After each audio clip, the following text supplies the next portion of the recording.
ଓଡ଼ିଶାର ପ୍ରତ୍ୟେକ ଛାତ୍ରଛାତ୍ରୀ ମାନଙ୍କୁ ମୋର ଏହି ୟୁଟ୍ୟୁବ୍ ଚ୍ୟାନେଲକୁ ସ୍ୱାଗତ ଜଣାଉଛି। ଆଜି ଆମେ କ'ଣ ଦେଖିବା ନା କୋର୍ ପେପର 7ର ୟୁନିଟ୍ 1ଟା ଏଇଟା ହେଉଛି କ'ଣ ନା ଥାର୍ଡ଼ ସେମିଷ୍ଟର ପିଲାଙ୍କ ପାଇଁ, ସେକେଣ୍ଡ ଇୟର ପିଲା ଥାର୍ଡ଼ ସେମିଷ୍ଟର ପିଲାମାନଙ୍କ ପାଇଁ ଏଇଟା କୋର୍ ପେପର 7ଟା।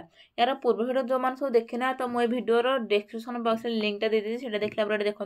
चलो स्टार्ट कर भिडियोटा। आज अपन देखना परंपरागत बा गतानुगतिक लिंग धारणा कौन। यहाँ मतलब गोटे लंग क्वेश्चन, एगुड़ा बारंबार परीक्षा आसूँ यही क्वेश्चन गुड़ाक, अन्य किसी आसूनी ये भितर ही आसूँ।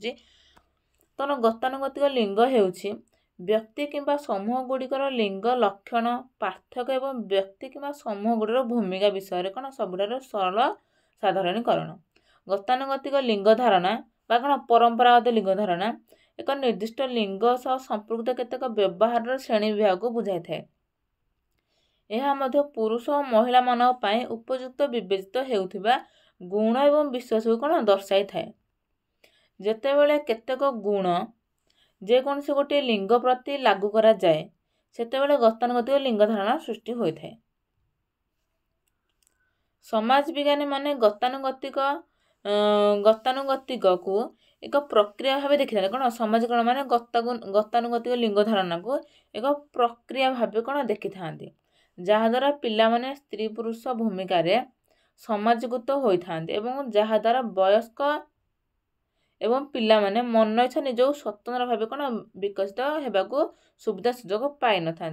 यह प्रत्येक समाज रे प्रत्येक जगार प्रतिमान होता है। कौन प्रत्येक समाज रे प्रत्येक जगार प्रतिमान होता है। यथा सामाजिक अनुष्ठान गुड़िक होता है, यथा कौन कौन ना परिवार गोटे सामाजिक अनुष्ठान, शिक्षानुष्ठान गोटे सामाजिक अनुष्ठान, एगुड़ा कौन या बलवत्तर भाव कौन रही है होता है। लिंग गतानुगतिक गुड़िक होउछन्ति आनुष्ठानिक भाव अर्जित ज्ञान जो गुड़िक समाजीकरण माध्यम शिक्षा लाभ हस्तांतर एवं परिवर्तित होता है।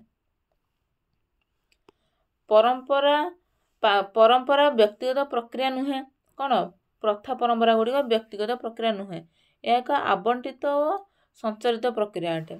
समाज यह प्रथा परंपरा माध्यम प्रसारित करें। परंपरागत लिंग धारण एक अपरिवर्तनीय आवंटन बा नमूना अटे, जहाँ एक व्यक्ति बा समूह निर्धारित धारणा कौन बुझाई थाए।